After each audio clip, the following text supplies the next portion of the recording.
నమస్తే. ప్రస్తుతం మనతో పాటు ప్రముఖ సినీ విశ్లేషకులు ఇమ్మంది రామారావు ఉన్నారు. ఆయనతో మాట్లాడదాం. నమస్తే సార్. నమస్తే అమ్మ. సార్, ప్రభాస్ అండ్ త్రిష వాళ్ళ కాంబో అంటే ఆల్రెడీ వర్షంలో ప్రూవ్ అయిపోయింది. అప్పుడు మళ్ళీ ఇప్పుడు వాళ్ళ కాంబోతో ఇంకో మూవీ వస్తుంది అని చెప్పేసి వార్తలు వస్తున్నాయి. అందులో భాగంగా కొన్ని సోషల్ మీడియా వెబ్సైట్లు అయితే డైరెక్ట్గా వాళ్ళు లవ్లో ఉన్నారు, పెళ్లి చేసుకోబోతున్నారు, అంతకుముందు కూడా లవ్ ఉండే అని చెప్పేసి అంటున్నారు. ఎంతవరకు నిజం అయ్యి ఉండొచ్చు సార్? ఇక్కడ ఇది చాలా ఇంట్రెస్టింగ్ టాపిక్. ఎందుకంటే ప్రభాస్ ఆ నూనె మీసాలతో ఉన్నప్పుడు, కొత్తగా ఇండస్ట్రీలో ప్రవేశించినప్పుడు అమ్మాయిల దృష్టి, అందరి దృష్టి ప్రభాస్ మీదే ఉన్నప్పుడు, త్రిష కూడా కొత్తగా తెలుగు పరిశ్రమలో ప్రవేశించినప్పుడు త్రిషలో ఎక్కడో ఏదో ఓ గ్లామర్ కనిపిస్తుంది. చూడ్డానికి పెద్ద అందంగా లేకపోయినా సరే పట్టి లాగేసే ఆకర్షణ ఉంది. వీరిద్దరూ వర్షం సినిమాలో నటించారు. ఆ సినిమా చాలా పెద్ద సూపర్ హిట్ అయింది, వర్షం సినిమా. ఆ వర్షం సినిమాలో నటిస్తుండగానే త్రిష మన ప్రభాస్ మధ్య ఒక మంచి పరిచయం, మంచి ప్రేమ, మంచి ఆత్మీయత, ఆల్మోస్ట్ ఆలు ఒకరిని విడిచిపెట్టి ఇంకొకరు ఉండాలి అనేంతగా. దానికి మనం వక్ర మార్గంలో అర్థాలు తీసుకోవాల్సిన అవసరం లేదు. కానీ ఒక మనిషి మీద ఇంకో మనిషికి ప్రేమ పుడుతుంది. ఎందుకు పుడుతుందో మనకు తెలియదు, కానీ దాన్ని యాక్సెప్ట్ చేయాలి మనం. అప్పుడు ఆవిడకి ఏవో వార్నింగ్లు వచ్చాయని, వీళ్ళు పెళ్లి దాకా వెళ్ళారని, వాళ్ళకి ఏదో వార్నింగ్లు వచ్చాయని, ఆ తర్వాత విడిపోయారని, తర్వాత కలవలసిన సందర్భాలు చాలా వచ్చినా కలవలేదని, ఇవన్నీ మనం చూస్తూ ఉన్నాం మన కళ్ళ ముందు జరిగిన సంఘటనలు. అయితే మొన్న ప్రభాసు వీళ్ళందరూ ఒక వేదిక మీద ఉన్నప్పుడు, స్పిరిట్ వేదిక అనుకుంటా, త్రిషని బుక్ చేసుకోవడం జరిగింది. త్రిష ఇండస్ట్రీకి మళ్ళీ ఎలా వచ్చిందంటే, విశ్వంబర అనే చిత్రం చిరంజీవితో యాక్ట్ చేస్తుండగా చిరంజీవి పక్కన హీరోయిన్గా త్రిష నటించింది. దాని తర్వాత త్రిష ఫేవరు మళ్ళీ మొదలైంది. స్పిరిట్ అనే సినిమాలో ఆ త్రిషని, అంటే ఆయన అర్జున్ రెడ్డి సినిమా తీశారు కదా డైరెక్టరు, ఆ డైరెక్టర్ తాలూకు డైరెక్షన్లో ఇది most romantic and entertain movie అన్నమాట. అంటే ప్రభాస్ జీవితంలో ఇది సరికొత్త కోణం.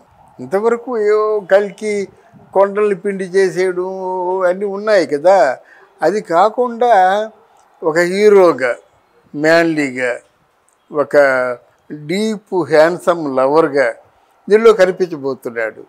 అంటే దానికి సరి సమానమైనటువంటి హీరోయిన్ని బుక్ చేస్తే కానీ ఆ రసికత్వం పండదు, ఆ రొమాన్స్ పండదు, ఆ కామెడీ పండదు. తర్వాత త్రిష ప్రభాస్ బుజ్జిగాడులో కూడా నటించారు. అప్పుడు ఆ ముందు వర్షం తర్వాత పౌర్ణమిలో కూడా నటించారు, బుజ్జిగాడులో కూడా నటించారు. వాళ్ళ బాడీ లాంగ్వేజీకి తగ్గట్టుగా కథ పూరి జగన్నాథ్ అల్లుకున్నాడు, కనుక సూపర్ హిట్ అయింది. మళ్ళీ ఇంకొక సినిమా వస్తుందంటే పెద్ద ప్రేక్షకుల్లో కానీ, వాళ్ళ ఫ్యాన్స్లో కానీ, మాలాంటి విశ్లేషకుల్లో కానీ వాళ్ళ జంట నిండుగా ఉంటుంది. మిగతా వాళ్ళకంటే త్రిష ఈ ప్రభాస్ పక్కన యాక్ట్ చేస్తుంటే కొంచెం నిండుగా ఉంటుంది. అనుష్క కూడా ఉంటుంది అనుకోండి, కానీ త్రిషలో ఉన్న ఆకర్షణ వేరు. త్రిషకి అనుష్క కంటే యాక్టింగ్ టాలెంట్స్ ఎక్కువ. ఒక డైరెక్టర్గా చెప్తున్నాను, అనుష్క ఒక చందనపు బొమ్మలాగా ఉంటుంది, కానీ ఇక్కడ మాట్లాడే బంగారు బొమ్మలా ఉంటుంది త్రిష. ఇద్దరికి తేడా అది. కనుక చాలా అంటే ప్రేక్షకుడికి మంచి విందు, ప్రభాస్ అభిమానులందరికీ కూడా చాలా విందు భోజనం అవుతుంది అన్నమాట. పండుగ చేసుకోవచ్చు ప్రభాస్ అభిమానులందరూ కూడా. కనుక చాలా భారీ బడ్జెట్స్తో తీస్తున్న సినిమా. ఒక మంచి టాలెంటెడ్ డైరెక్టర్, మంచి టెక్నాలజీ ఉన్న వ్యక్తి తీస్తున్న సినిమా, పైగా ప్రభాస్ను త్రిష జోడీగా ఇష్టపడి నటిస్తున్న సినిమా. వీటన్నిటికీ హైలైట్ ఏంటంటే మొన్న ఆ ఫంక్షన్లోనూ వీళ్ళిద్దరూ చేసుకున్న సైగలు ఉన్నాయి చూసారా, వీళ్ళిద్దరూ చేసుకున్న సైగలతో ఒక పాట తీసేయచ్చు. ఈ త్రిష నవ్వడం, ఆయన నవ్వడం, ఇది ఆయన ముద్దు పెట్టడం, ఈ నమస్కారం పెట్టడం చాలా లవ్లీగా ఉంది. బాబోయ్ నన్ను వదిలేని చెప్పడం, ఆయనేమో ఊరికే కన్ను కొట్టడం, ఇవన్నీ కూడా మొత్తానికి ప్రేక్షకులకి ఒక రేంజ్కి తీసిపోయాయి.